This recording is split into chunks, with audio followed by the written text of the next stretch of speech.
ছি, এটা আবার চা হলো? তুমি জানো না আমি গ্রিন টি ছাড়া খাই না। আসলে মা, আমি সত্যিই জানতাম না। ঠিক আছে, আপনাকে আমি এক্ষুনি গ্রিন টি বানিয়ে দিচ্ছি।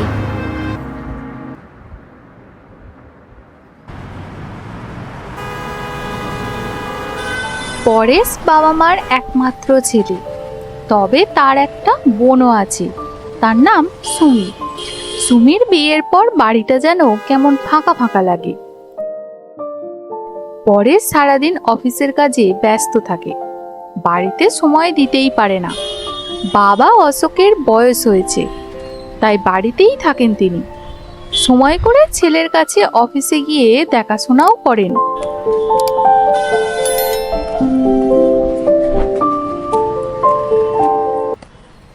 বিকাশ, পরেশকে একবার আমার কাছে আসতে বলো তো, জরুরি দরকার আছে।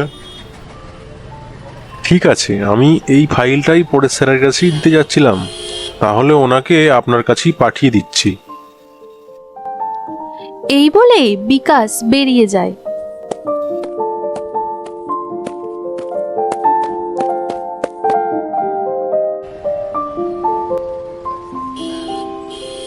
May I coming sir? Yes, coming coming.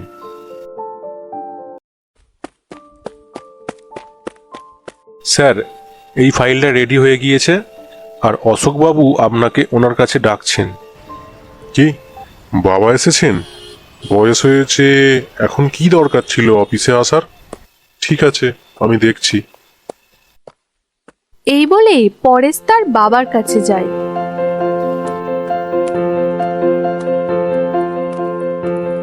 বাবা আমাকে ডাকছেন?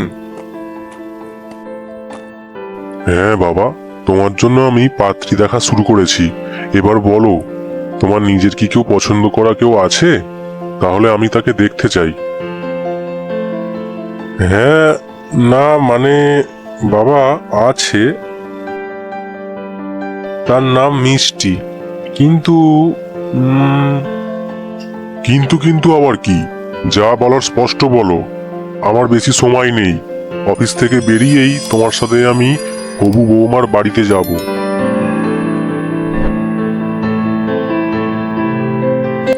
বাবা, এত তাড়াতাড়ি? আর আমি বলছিলাম যে অন্যদিন গেলে হতো না? মানে ওরা একটু মধ্যবিত্ত ফ্যামিলি তো। তাতে কি হয়েছে, আমি আজই যাব। এরপর পরেশ তার বাবার কথার অমান্য করতেই পারে না। তারা মিষ্টির বাড়িতে উপস্থিত হয়। পাত্রী দেখে অশোক বেজায় খুশি।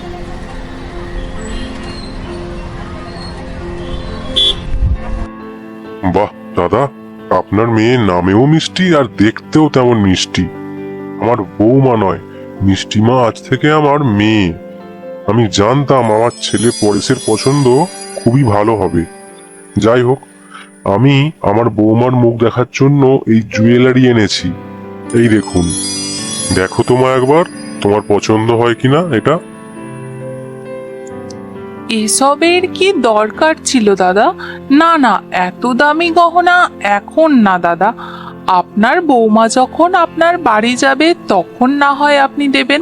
আমরা আমাদের মেয়েকে যথাসাধ্য সাজিয়েই পাঠাবো। না দিদিভাই, এটা আমাদের বংশ পরম্পরায় হয়ে আসছে। এই সীতাহারটি আমার ঠাকুমার। এটা নিয়ে আমার মার মুখ দেখা হয়েছিল, তারপরে এটা উত্তরাধিকারী হয় আমার স্ত্রী প্রমীলা। এখন এটা মিষ্টিমার অধিকার। আপনারা পুরোহিত ডাকুন, আমি আজই বিয়ের দিন স্থির করে যেতে চাই। অশোকের সিদ্ধান্তে সকলেই অবাক।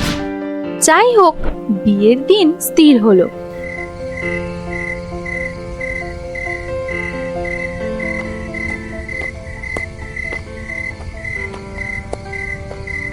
কি ব্যাপার, কোথায় ছিলে এতক্ষণ?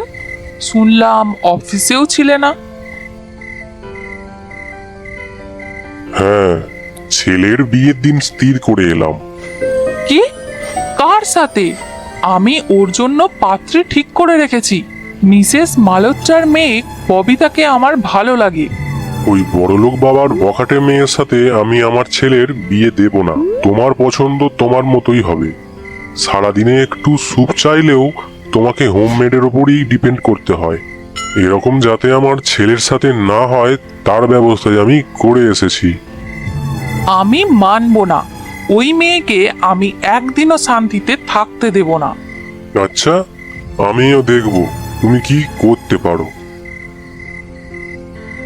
অবশেষে বিয়ে হয়ে মিষ্টি রায়চৌধুরী পরিবারে পা রাখে।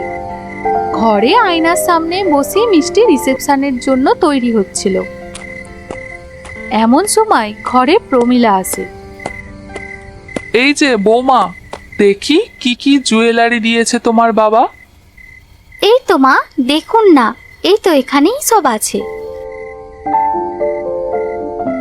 হ্যাঁ, এই দেখুন মা। মিষ্টি তার মায়ের দেওয়া গহনাগুলো শাশুড়ি মাকে দেখাতে থাকে। এত হালকা গহনা তো আমাদের বাড়ির কাজের লোকও পরে না। আর হ্যাঁ, অশোক মানে তোমার শ্বশুর মশাই যে সীতাহারটা তোমাকে দিয়েছে ওটা আমাকে দাও। আর এসব গহনা তুমি রাখতে পারবে না, এগুলো সব আমার কাছেই রাখছি, কেমন? না, তুমি কিছু রাখবে না। মিষ্টি একটা প্রাপ্তবয়স্ক মেয়ে, তাই ও ওইসব গুছিয়ে রাখতে জানে। বৌমা, আমার অনুমতি ছাড়া তুমি একটাও গহনা কাউকে দেবে না, মনে থাকে যেন। অবশ্য অন্য কারোর মনে থাকলেও হবে। এভাবে কিছুদিন কাটে। অষ্টমঙ্গলার দিন উপস্থিত। মিষ্টি যাওয়ার জন্য তোড়জোড় শুরু করে বাপের বাড়িতে।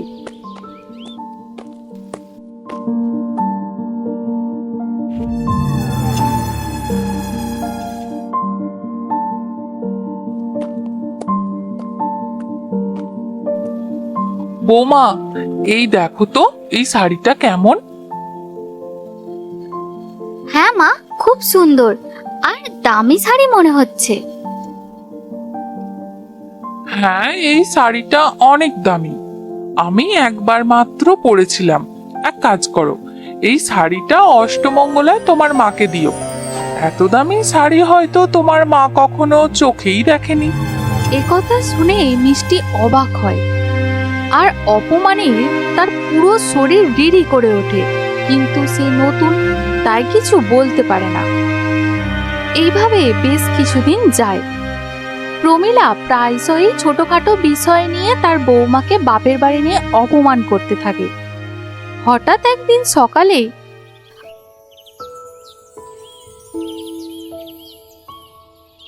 মা, চা বানিয়েছি, কেমন হয়েছে দেখুন।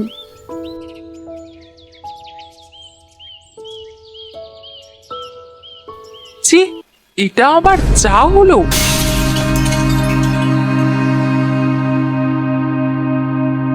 তুমি জানো না আমি গ্রিন টি ছাড়া খাই না? আসলে মা, আমি সত্যিই জানতাম না। ঠিক আছে, আপনাকে আমি এক্ষুনি গ্রিন টি বানিয়ে দিচ্ছি।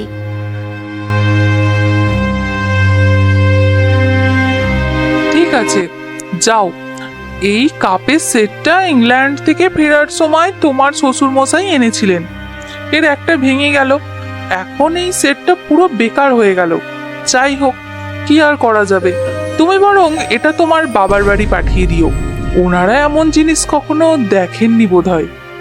যাই হোক, ওসব বাদ দাও। আর হ্যাঁ, তোমার শ্বশুর মশাইয়ের কিছু পুরনো পাঞ্জাবি রয়েছে যেগুলো একবার করে উনি পরেছিলেন, ওইগুলো তোমার বাবার জন্য নিয়ে যেও, তাহলে উনি এত দামি পাঞ্জাবি পরে খুব খুশি হবেন।